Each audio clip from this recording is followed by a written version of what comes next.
Once upon a time, there was a small and quiet village named St. Augustine. It was known for its peace and serenity and was a place where people often came to seek refuge from the bustle of the city. The village was home to an old church that had been abandoned for years, and many of the villagers were too afraid to go near it.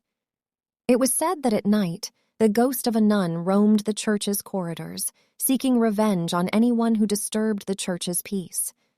Most of the villagers didn't believe in the ghost's presence, but there were some who swore that they had seen the nun's ghost with their eyes.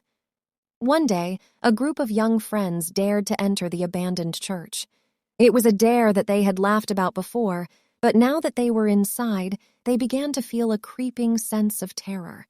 The air was cold and musty, and they couldn't see beyond the dimly lit entrance. As they made their way into the church, they heard whispers and footsteps behind them, but each time they looked back, no one was there.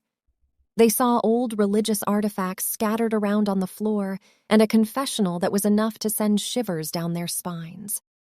Then suddenly they heard a faint humming sound. They looked around, trying to locate the source of the sound, and then they saw her. A pale nun standing in the corner of the church, humming an eerie tune. Her smile was inhuman, and her eyes seemed to glow in the dark as she walked towards them.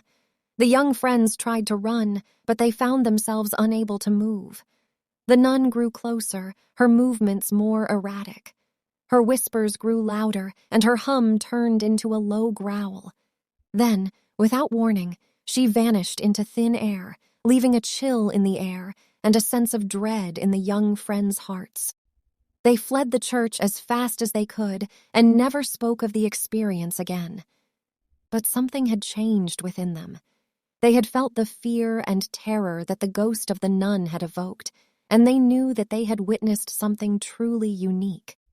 Now, whenever they passed by the abandoned church, they would glance at its faded walls and feel a shiver run down their spines. And they would remember the ghost of the nun and the fear and awe that had filled their hearts that fateful day.